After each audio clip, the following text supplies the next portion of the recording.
Pendant 30 ans, j'ai frotté les sols à genoux pendant que mes frères et sœurs ouvraient des cadeaux de Noël que je n'avais pas le droit de toucher. Chaque 25 décembre suivait le même rituel. Vernon et Patricia Rayfield s'installaient dans leurs fauteuils assortis, une tasse de café à la main, le sourire aux lèvres, tandis que Colton et Bridget déchiraient le papier cadeau comme des animaux sauvages. Moi, je restais assis par terre, dans l'embrasure de la cuisine, assez proche pour voir, assez loin pour comprendre ma place. Dennis, la vaisselle ne va pas se laver toute seule, disait Patricia sans même me regarder. Noël ou pas, le travail ne s'arrêtait jamais. J'ai longtemps cru être adopté. C'est ce qu'il m'avait dit. C'est ce que j'avais fini par croire. J'étais le bébé non désiré que leur Église avait culpabilisé d'accueillir. Une bouche de plus à nourrir, qui devait mériter chaque bouchée. Pendant 3 décennies, j'ai pensé que c'était simplement mon lot. Certains enfants ont droit à une famille aimante. D'autres tombent chez les Rayfield. Mais aux funérailles de Vernon, alors que je restais au dernier rang comme la honte de famille que j'avais toujours été, un inconnu en costume anthracite est venu vers moi. Il tremblait, serrant contre sa poitrine de vieux documents comme s'ils étaient faits d'or. Son regard sur moi avait la stupeur de celui qui revoit un fantôme, quelqu'un qu'il avait cessé d'espérer retrouver. « Dennis Rayfield » demanda-t-il, mais il semblait déjà connaître la réponse. « Ouais, c'est moi. » Il secoua lentement la tête. « Non, ton vrai nom est Christopher Thorne. » Ces mots m'ont glacé le sang. Cet homme, parfait inconnu, m'annonçait au beau milieu d'un salon funéraire que mon identité entière était un mensonge. Et il n'avait pas fini. Il sortit une coupure de journal jauni datant de 1994. Et là, sous mes yeux, mon visage. Plus jeune, mais indiscutablement le mien, en première page d'un article. Héritier Thorne disparu. Récompense désormais de 93 millions. Tu n'as jamais été adopté, dit-il d'une voix brisée. Tu as été enlevé. Tes vrais parents ne t'ont jamais cessé de chercher. Ta mère est encore vivante, Christopher. Et chaque jour depuis 30 ans, elle a prié pour ton retour. Mon nom est Christopher Thorne, même si pendant 30 ans, j'ai répondu à Dennis Rayfield. J'ai 35 ans, et jusqu'à récemment, je gérais une quincaillerie dans un bled du Montana, vivant au jour le jour dans un petit appartement au-dessus d'un dîner.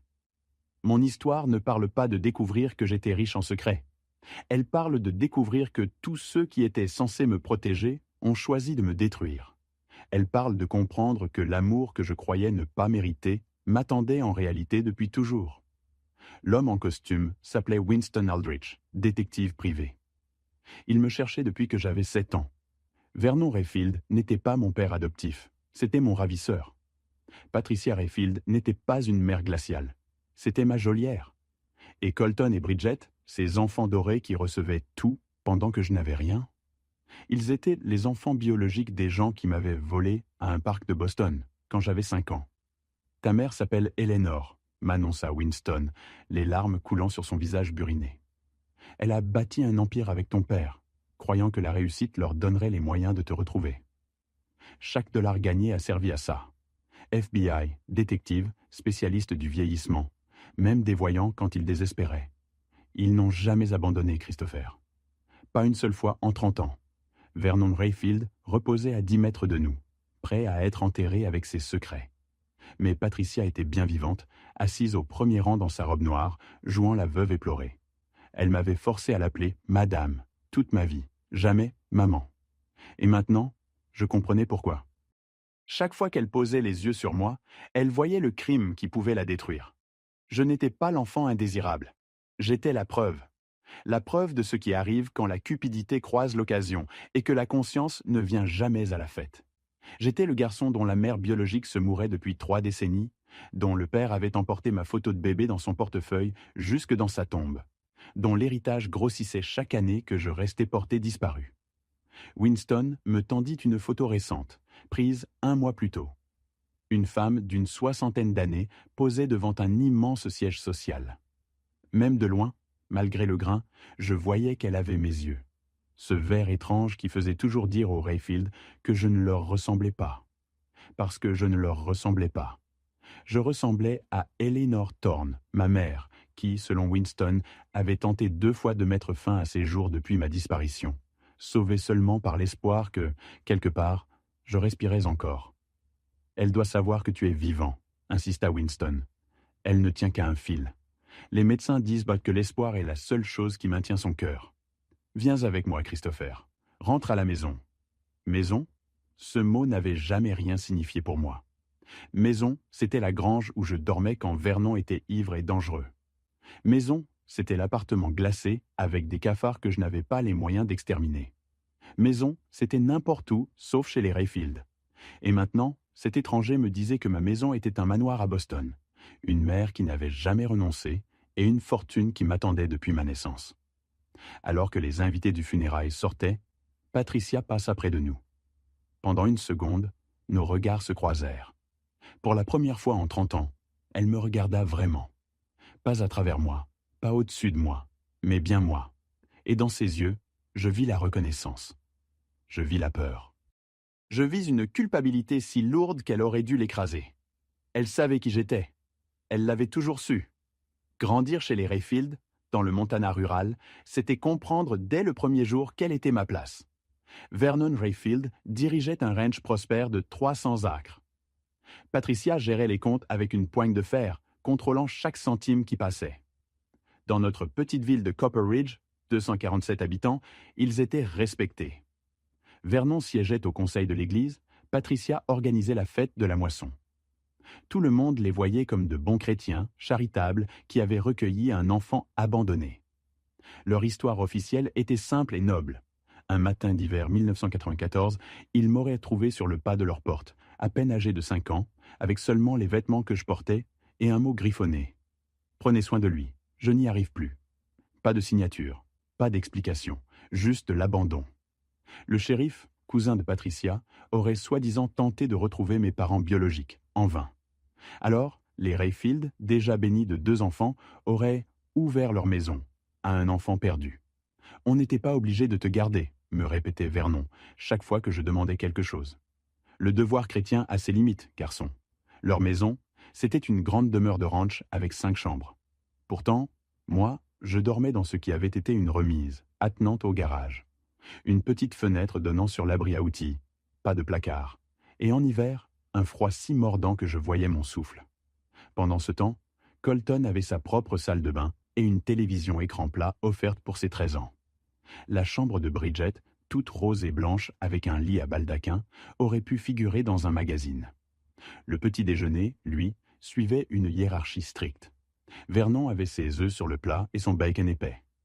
Patricia, son café noir et ses toasts de blé complet.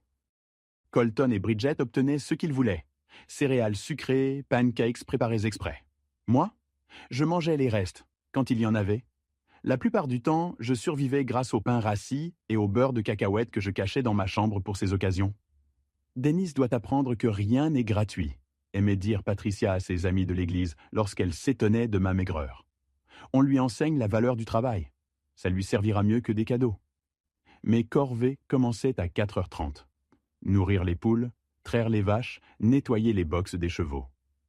Tout cela avant d'aller à l'école, où j'arrivais épuisé et imprégné de l'odeur du fumier malgré toutes mes lessives. Colton passait devant moi dans les couloirs sans un regard, entouré de ses coéquipiers de football. Bridget s'écartait ostensiblement si j'approchais trop, expliquant à ses amis que je n'étais que l'aide à domicile. Après l'école, quand les autres enfants allaient au sport ou au dîner, je reprenais le travail.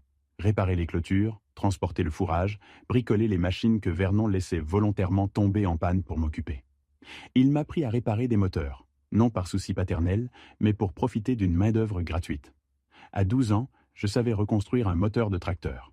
À 15, j'entretenais tous les véhicules de la famille, alors que Colton ne savait même pas changer une roue. « Tu devrais te trouver chanceux qu'on te nourrisse », dit un jour Vernon, lorsque j'osais demander pourquoi je ne pouvais pas m'asseoir à la table familiale pour Thanksgiving. « Ta propre mère ne voulait pas de toi. Qu'est-ce qui te fait croire que tu mérites de t'asseoir avec une vraie famille ?» Tout était calculé. Patricia gardait une seule photo de moi dans la maison, prise quand j'avais 7 ans. On m'y voyait à l'écart, comme un figurant. Elle la montrait volontiers aux visiteurs, comme preuve de leur générosité. « On le traite comme l'un des nôtres », mentait-elle, tandis que je servais de la limonade à son club de lecture, invisible comme un meuble. L'école était mon seul refuge. Les professeurs m'aimaient parce que je travaillais dur. Madame Henderson, ma prof d'anglais en 8e année, m'avait un jour pris à part. Dennis, tu es assez brillant pour l'université? Tu as déjà réfléchi à ton avenir? Les enfants comme moi ne vont pas à l'université, lui avais-je répondu, répétant ce que Vernon m'avait martelé. Elle m'avait alors regardé d'un air étrange, comme si elle voulait dire quelque chose, mais n'en trouvait pas les mots. Des années plus tard, je me suis demandé si elle n'avait pas deviné qu'il y avait un problème. Mais dans les petites villes, on ne remet pas en cause des familles comme les Rayfield. On ne fait pas chavirer les bateaux qui flottent depuis des générations. La différence entre moi et Colton ou Bridget se voyait surtout à Noël. Eux recevaient des ordinateurs portables, des voitures, des voyages. Moi, une paire de bottes de travail et, avec un peu de chance, un manteau d'occasion venu de chez Goodwill. Mais ce qui faisait le plus mal, ce n'était pas les cadeaux, c'était la mise en scène. Patricia me tendait mon unique paquet devant ses amies de l'église, avec un grand sourire, avant de redevenir glaciale dès qu'elles étaient reparties. À 18 ans, j'avais économisé chaque centime que Vernon me donnait à contre-cœur pour ce qu'il appelait du travail en plus. En réalité, tout était en plus, puisque le travail ordinaire n'était jamais rémunéré. 2 000 $ cachés dans une boîte de café m'ont permis de payer la caution d'un minuscule appartement au-dessus du dîner de Hazel, en ville. Le jour de mon départ, Patricia se contenta de dire « Ne viens pas ramper ici quand tu échoueras. » Mais je n'ai pas échoué. J'ai trouvé du travail à la quincaillerie de Brennan, où Sherman Brennan me montra plus de gentillesse en une seule journée que les Rayfield en 18 ans. « Tu es un bon travailleur, Dennis, me disait-il. Fiable, honnête. C'est rare de nos jours. J'ai construit une vie à partir de rien, parce que je pensais que rien, c'était tout ce que je méritais. Chaque soir, dans ce petit appartement, je me demandais qui était ma mère biologique. Quelle sorte de femme abandonne son enfant sur un pas de porte en hiver? Qu'est-ce qui n'allait pas chez moi pour qu'elle ne puisse pas m'aimer? Ces questions m'ont hanté 30 ans durant. Du poison distillé par les Rayfield, goutte après goutte. Sauf que rien de tout cela n'était vrai. Pas de porte, pas de lettres désespérées, pas de mère indigne. Seulement Vernon et Patricia Rayfield, deux criminels qui avaient volé un enfant et l'avaient élevé comme un domestique, tout en récoltant les louanges de leur communauté pour leur prétendue charité chrétienne. Ils avaient bâti leur réputation sur ma souffrance, leur prospérité sur ma vie volée. La mort de Vernon fut soudaine, un mardi matin de septembre. Une crise cardiaque massive en marquant le bétail. Mort avant de toucher le sol. Toute la ville se pressa à ses funérailles, l'église baptiste pleine à craquer. Moi, je restais au fond, sans droit de m'asseoir avec la famille, malgré 30 ans passés sous leur toit. Cette section est réservée aux parents de sang, Dennis, avait lancé Patricia, glaciale comme un vent d'hiver. Tu comprends? Je comprenais parfaitement. Même dans la mort, Vernon contrôlait le récit. Le pasteur le décrivit comme un pilier de la communauté, un père dévoué, un chrétien exemplaire. Lui et Patricia ont ouvert leur maison à un enfant dans le besoin, proclama le révérend Morrison en me désignant vaguement. Il faut un cœur spécial pour ça. L'assemblée murmura des « Amen », tandis que je luttais contre l'envie de vomir. Un cœur spécial? S'il savait seulement combien ce cœur se repaissait de cruauté, calculant au gramme près la nourriture qui me maintiendrait en vie, sans jamais m'accorder une once d'affection. C'est alors que je le remarquai. L'étranger. Il détonnait comme un diamant au milieu du charbon, vêtu d'un costume gris anthracite qui valait sans doute plus que 6 mois de mon salaire. Alors que tous suivirent la cérémonie, lui ne cessait de me fixer, sortant son téléphone, puis reportant son regard sur moi. Ses mains tremblaient, serrant un dossier contre sa poitrine. Après la cérémonie, quand la foule se dirigea vers le cimetière, Patricia passa devant moi, encadrée de Colton et Bridget, tous trois vêtus de noir coûteux, comme si l'héritage s'était déjà transformé en vêtements de luxe. L'étranger, lui, resta en arrière, attendant que presque tout le monde soit parti. « Dennis Rayfield », dit-il d'une voix tremblante, comme un homme sur le point de bouleverser une vie. « Ouais, c'est moi. » Il s'approcha. Malgré l'air frais de septembre, des perles de sueur brillaient sur son front. « Non, ton vrai nom est Christopher Thorne. Je m'appelle Winston Aldrich, détective privé. Je te cherche depuis 28 ans. » Ces mots frappèrent comme des coups. Ma poitrine se serra. L'église me parut soudain trop petite, étouffante. « Vous faites erreur. J'ai été adopté, mais j'ai toujours été Dennis. »« Tu n'as jamais été adopté, » dit Winston en sortant un dossier de cuir avec des mains tremblantes. « Tu as été enlevé. Kidnappé dans un parc de Boston, à 5 ans. Tes parents, tes vrais parents, sont Eleanor et James Thorne. Ils possèdent Thorne Industries. Ils n'ont jamais cessé de chercher. Il étala des coupures de presse sur le banc entre nous. La première titrait « Héritier de 5 ans disparu à Beacon Hill Park ». En dessous, une photo qui me coupa le souffle. C'était moi. Plus jeune, mais indiscutablement moi, vêtu de vêtements que je reconnaissais de rêves brumeux que j'avais toujours pris pour de la fantaisie. Une autre coupure, datée d'il y a 5 ans. La famille Thorne augmente la récompense à 93 millions pour retrouver son fils disparu. C'est insensé, balbutiai-je, la gorge sèche comme du sable. Les Rayfield m'ont trouvé sur leur pas de porte. Il y avait une note. Le shérif a enquêté. Le visage de Winston se durcit. Le shérif, c'était le cousin de Patricia, n'est-ce pas? Robert Henley. Il est mort il y a 10 ans. Mais nous avons interrogé sa veuve. Elle a confirmé qu'il avait aidé à maquiller l'affaire, falsifiant les rapports et fabriquant les papiers d'adoption. Mes jambes faiblirent. Je me laissai tomber sur le banc. 30 ans de souvenirs tourbillonnaient, se reconfigurant. Chaque mot cruel, chaque repas refusé, chaque rappel que je n'étais pas de la famille, prenait soudain un sens terrifiant. Vernon Rayfield travaillait comme entrepreneur à Boston, il y a 30 ans, poursuivit Winston, la voix tendue mais ferme. Il faisait partie de l'équipe qui rénovait l'aire de jeu du Beacon Hill Park, le même parc où tu as disparu. La semaine de ta disparition, Vernon a soudain quitté son emploi, prétextant une urgence familiale dans le Montana.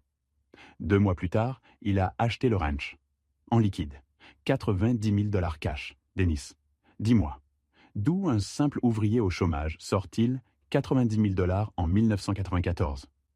La pièce se mit à tourner. Par la fenêtre, je voyais le cortège funèbre se diriger vers le cimetière. Patricia, en voile noir, jouant son rôle de veuve éplorée, tandis que la véritable victime de son mari se tenait dans l'église qu'il avait trompée 3 décennies durant. « Ta mère est en vie », souffla Winston. « Eleanor Thorne. Elle tient à peine le coup. Les médecins disent que seul l'espoir la maintient encore debout. Elle a connu les hôpitaux, les crises de panique, la dépression, 2 tentatives de suicide. Ton père, James, est mort il y a 3 ans. Ses derniers mots pour moi furent « Ne cesse jamais de chercher Christopher ». Winston sortit une autre photo, récente. Une femme d'une 60aine d'années se tenait devant un immeuble de verre. Même de loin, je reconnaissais mes propres yeux dans les siens. Ce verre singulier qui m'avait toujours trahi chez les Rayfield. Elle doit savoir que tu es vivant, Christopher. Pendant 30 ans, elle s'est demandé si tu avais mal, si tu avais peur, si tu te souvenais d'elle. Elle a gardé ta chambre intacte, chaque jouet, chaque livre, comme si tu allais rentrer. Je pensais à ma remise au garage, cette fenêtre minuscule donnant sur l'abri à outils, ces hivers où je voyais mon souffle. Pendant ce temps, à Boston, une chambre m'attendait, entretenue par une mère dont l'amour avait survécu à toute ma vie volée. Si c'est vrai, pourquoi ne m'a-t-on pas retrouvé plus tôt ? Demandai-je. Vernon était malin, expliqua Winston. Il a changé ton nom aussitôt, s'est réfugié dans une petite ville où personne ne posait de questions. Tu étais assez jeune pour que tes souvenirs s'effacent. Il t'a sans doute raconté l'histoire de l'adoption avant même que tu puisses te rappeler la vérité. Nous avons suivi des milliers d'enfants adoptés au fil des ans, mais les papiers des Rayfield semblaient authentiques. Ce n'est que lorsque la veuve de Robert Henley nous a contactés le mois dernier que nous avons eu une vraie piste. Patricia apparut dans l'embrasure de l'église, cherchant les retardataires. Nos regards se croisèrent. Pour la première fois, je vis la peur passer dans ses yeux. Elle savait exactement qui était Winston. Elle savait pourquoi il était là. Et elle savait que sa mascarade de 30 ans touchait à sa fin. « Il nous faut une preuve, dis-je à Winston, même si mon cœur connaissait déjà la vérité. Une preuve ADN. Déjà prévu, répondit-il. Mais Christopher, il faut avancer prudemment. Patricia est dangereuse. Si elle comprend qu'on sait, elle pourrait fuir ou détruire des preuves. Les implications juridiques dépassent largement un simple enlèvement. Cette nuit-là, je ne pus fermer l'œil. Winston m'avait donné un téléphone jetable et ordonné de continuer ma routine jusqu'au résultat. Ne confronte pas Patricia, avait-il dit. Ne change rien. Il nous faut des preuves solides. Mais comment agir, normalement, après avoir appris que toute ma vie n'était qu'un mensonge ? Allongé dans mon appartement au-dessus du dîner de Hazel, je fixais le plafond taché d'eau, repassant 30 ans de souvenirs sous une lumière nouvelle. Vernon qui me payait toujours en liquide, jamais par chèque. Patricia qui, à mes 10 ans, avait brûlé une pile de vieux papiers dans un grand feu de joie, prétextant qu'elle faisait du tri. Leur refus obstiné de m'autoriser un passeport quand l'école organisait un voyage au Canada. À 5 heures, j'abandonnai toute idée de dormir et me rendis au travail plus tôt. Sherman Brennan était déjà là, sa planchette de contrôle à la main. « Tu as une sale mine, fiston, dit-il en m'observant. Tout va bien ? C'était l'enterrement de Vernon hier, répondis-je, ce qui était vrai. Mais pas toute la vérité. Sherman hocha lentement la tête. Je ne peux pas dire qu'il me manquera. Cet homme n'a jamais eu un mot aimable pour toi. Tu es mieux sans cette famille, Dennis. S'il savait que je n'avais jamais eu de famille du tout. Winston m'appela l'après-midi, alors que je rangeais des pots de peinture. Peux-tu me retrouver ce soir au Riverside Motel ? Chambre 12. Nous devons prélever ton ADN et parler des prochaines étapes. Le motel était à 30 km, choisi pour qu'aucun habitant de Copper Ridge ne nous voie. Winston avait transformé la chambre en véritable centre d'opération. Ordinateur portable, dossier, boîte de documents couvrant 3 décennies. Ton dossier n'a jamais été classé par le FBI, expliqua-t-il en frottant l'intérieur de ma joue avec un écouvillon. Chaque année, à ton anniversaire, ta mère les appelait, suppliant des nouvelles. Elle m'a engagé il y a 15 ans, quand le FBI a cessé d'y croire. Depuis, je suis chaque piste. Il me montra des photos. L'anniversaire de mes 5 ans, 2 semaines avant l'enlèvement. Je déballais mes cadeaux, entouré d'enfants. Mes parents accroupis à mes côtés, le visage illuminé de joie. Puis une vidéo. Winston m'avertit avant de la lancer. Ça risque d'être dur à regarder. La voix de ma mère emplit la pièce. Christopher, dis à papa ce que tu veux devenir plus tard. Le petit garçon à l'écran, moi, bondit en criant. Un super-héros, je sauve les gens. Ma gorge se serra. Cette mémoire existait quelque part en moi, enfouie sous 30 ans de Vernon, me répétant que je ne valais rien. Les résultats ADN prendront 3 jours, dit Winston. En attendant, réfléchis. Te souviens-tu de quelque chose d'avant ? Même des fragments ? Je fermai les yeux. Des bottes rouges de pluie. Je me rappelais avoir adoré ces bottes. Et une femme qui chantait une berceuse sur des oiseaux. Les yeux de Winston s'illuminèrent. Il sortit son téléphone, chercha une photo. Celle-ci ? Sur l'écran, les mêmes bottes rouges, enfermées dans un sac de preuves étiqueté « Effet personnel de Christopher Thorne, jour de la disparition ». « Ta mère te chantait cette berceuse chaque soir, » dit-il doucement. « Mockingbird. Elle en parlait à chaque interview, espérant que tu t'en souviennes un jour. » Les 3 jours suivants passèrent dans une lenteur irréelle. J'allais travailler, je souriais aux clients, je déjeunais au dîner comme toujours. Mais Patricia commença à agir bizarrement. Elle vint 2 fois à la quincaillerie, ce qu'elle n'avait jamais fait en 5 ans. La 2e fois, elle me lança « Dennis, j'y ai réfléchi.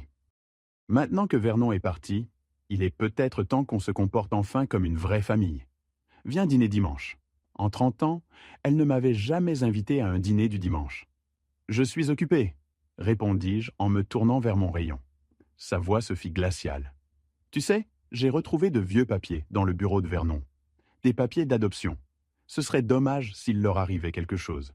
C'était une menace. Elle savait que quelque chose se tramait. Cette nuit-là, j'appelais Winston. Elle se doute de quelque chose.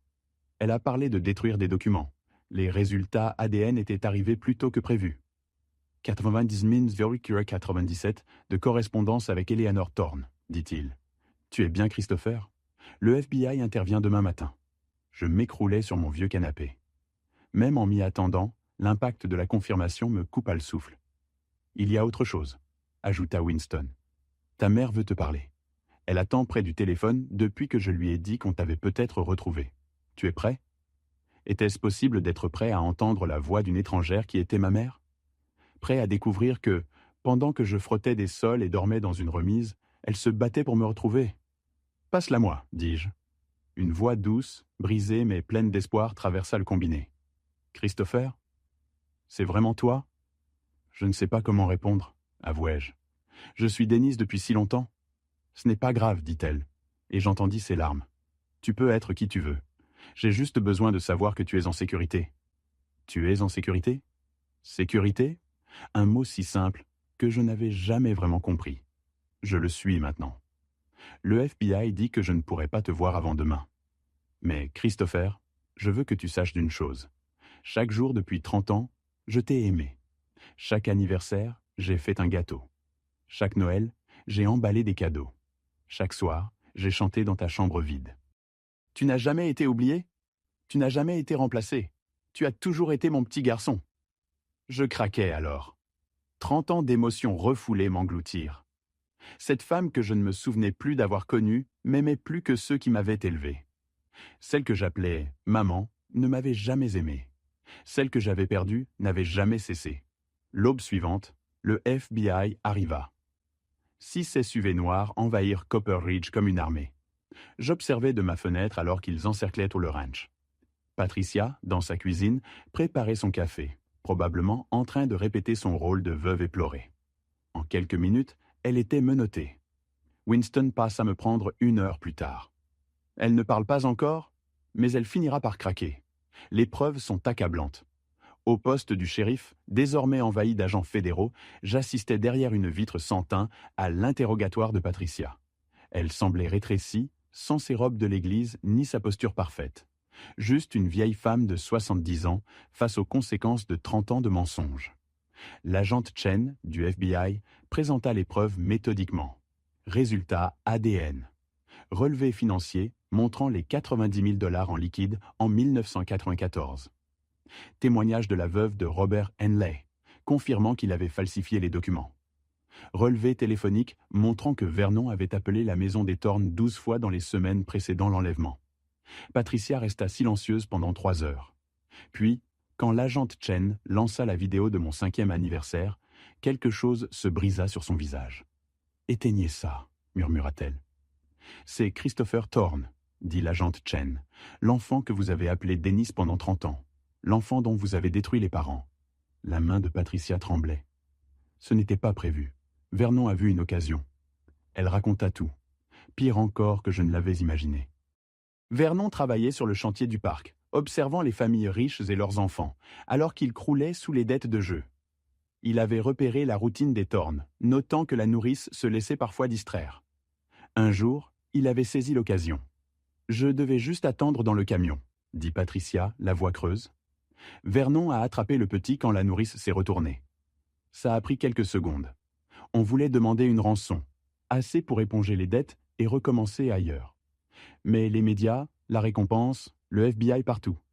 Impossible de le rendre sans finir en prison. « Alors vous l'avez gardé », conclut l'agent Chen. « On a déménagé tout de suite.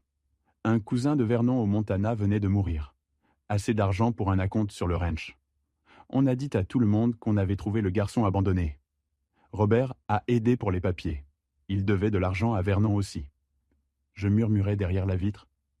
Et vous m'avez élevé comme un esclave. » Patricia poursuivit, comme si cela justifiait tout. On lui a donné un toit et de la nourriture, plus que certains enfants en ont. L'agent Chen sortit des photos de ma chambre à Boston, celles que mes parents avaient préservées. Voilà ce qu'il aurait dû avoir, des parents aimants, sa propre chambre, une éducation, un fonds de plusieurs millions. Et vous? Vous lui avez donné une remise et vous l'avez traité comme du bétail. Patricia craqua enfin. Vous ne comprenez pas. Chaque jour, j'avais peur que quelqu'un le reconnaisse. Chaque jour, je craignais que le FBI débarque. On ne pouvait pas l'aimer. L'amour nous aurait rendus faibles. Il fallait le tenir à distance pour survivre. Vous avez torturé un enfant pour vous protéger, répliqua Chen. Colton et Bridget arrivèrent alors, réclamant de voir leur mère.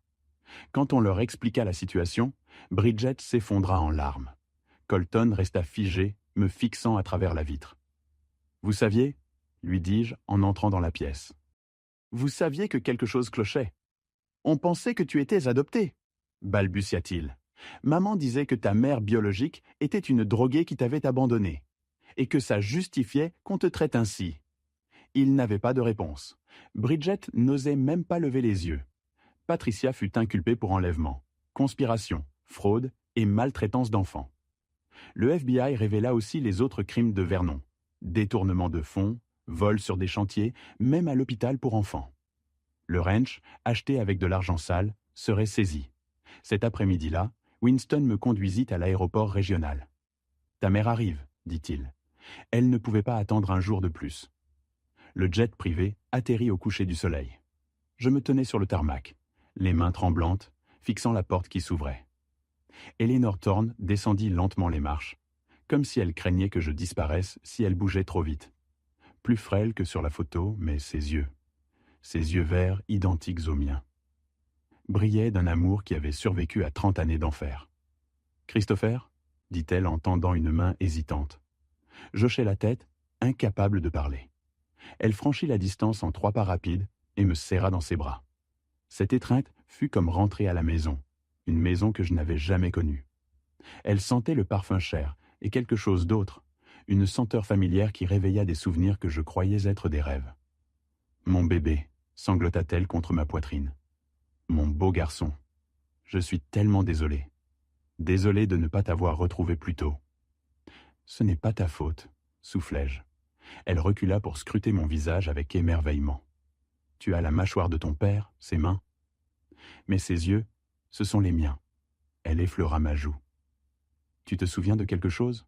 Même un détail? Des bottes rouges. Et une chanson sur des oiseaux. » Son visage se froissa. « Tu adorais ces bottes. Tu les portais partout, même sans pluie. Et cette chanson, je te la chantais chaque soir. Chaque soir, même après ta disparition. » Elle sortit son téléphone et me montra une vidéo récente. On la voyait chanter cette berceuse dans une chambre d'enfant immaculée. Mon ancienne chambre, restée intacte, les mêmes bottes rouges posées sur une étagère. Je n'ai jamais arrêté, Christopher. Je n'ai jamais perdu l'espoir que, quelque part, tu étais vivant et que tu t'en souviendrais. Patricia Rayfield écopa de 25 ans de prison fédérale. À 70 ans, c'était une peine de mort déguisée.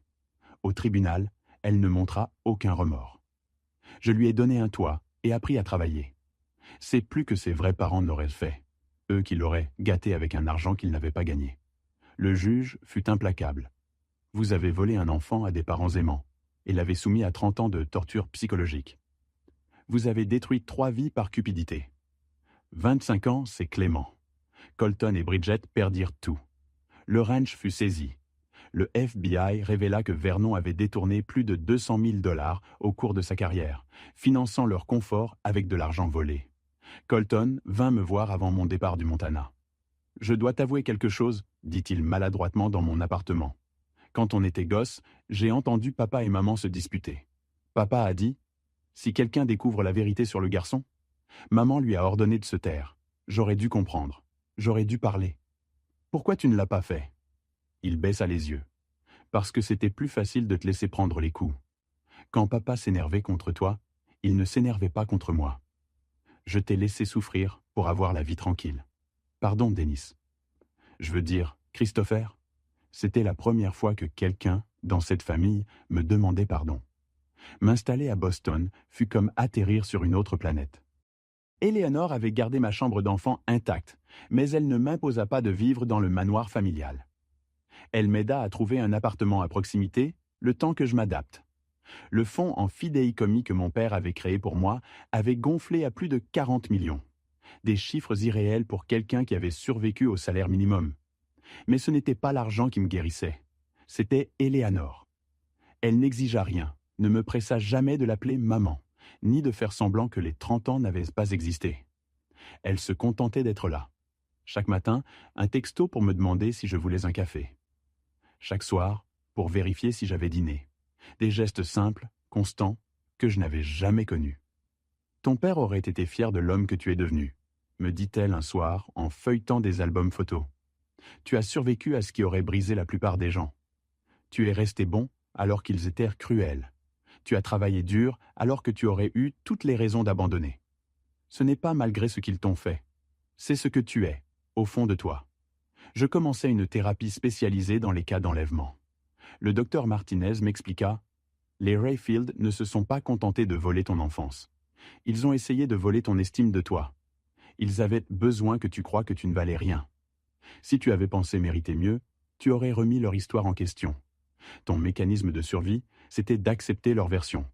Maintenant, tu peux écrire la tienne. Sherman Brennan m'appela le mois dernier. J'ai tout suivi aux infos. Sacrée histoire, Christopher. Tu repasseras nous voir? Peut-être un jour, répondis-je. Pas encore. Quand tu viendras, souviens-toi d'une chose. Tu as toujours été le meilleur employé que j'ai eu. Et ça n'a rien à voir avec ces monstres. Ton éthique, ton intégrité, ça vient de toi. L'argent ne change rien. Tu as mérité tout le bien qui t'arrive. Aujourd'hui, Eleanor et moi dînons ensemble tous les dimanches. Pas par obligation, mais par choix. Elle me raconte mon père, la vie qu'ils avaient rêvée pour moi. Moi, je lui raconte l'homme que je suis devenu sans eux, la force que j'ai trouvée dans l'ombre. Nous reconstruisons quelque chose à partir des ruines. Le conseil d'administration de Thorne Industries voulait que je prenne immédiatement la tête de l'entreprise. Mais je me suis inscrit en école de commerce.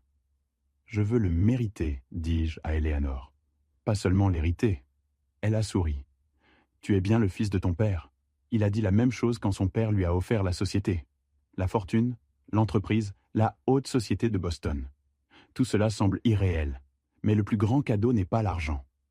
C'est de savoir que, pendant que je me croyais indésirable, 2 personnes m'aimaient éperdument. Pendant que Patricia me disait que j'étais chanceux d'avoir des miettes, mes vrais parents dépensèrent des millions pour me retrouver. Eleanor a fait don des 93 millions de la récompense au Centre national pour enfants disparus. D'autres familles cherchent encore, dit-elle. Peut-être que ça les aidera à trouver ce que nous avons retrouvé. La semaine dernière, je suis repassé devant le ranch Rayfield. Il est en saisie fédérale. Les mauvaises herbes envahissent déjà le jardin de Patricia. La remise où j'ai survécu 18 hivers est visible depuis la route. Cette petite fenêtre donnant sur l'abri à outils. Je ne hais plus cette pièce. Parce que c'est là qu'un garçon nommé Dennis a survécu. Ce garçon a fait de son mieux avec les mensonges qu'on lui donnait. Il a gardé son humanité intacte malgré tout. Et c'est lui qui a sauvé Christopher Thorne. Il l'a gardé en vie, en mouvement, jusqu'à ce que la vérité le retrouve. Je suis reconnaissant envers Dennis Rayfield. Il n'était pas réel, mais sa force l'était. Maintenant, je suis Christopher Thorne. Chaque matin, je me réveille dans un lit qui est le mien, une vie qui est la mienne, un nom qui est le mien. Les Rayfield ont volé 30 ans, mais ils n'ont pas volé mon avenir. Ils ont voulu me convaincre que je n'étais rien. Mais j'étais tout, pour quelqu'un. Certaines histoires se terminent par la justice, d'autres par des retrouvailles. La mienne se termine par quelque chose de plus simple, la certitude que l'amour peut survivre à 30 ans de séparation, que les mensonges ne peuvent pas enterrer la vérité pour toujours, et que parfois, la vie qu'on devait vivre nous attend, prête à être réclamée.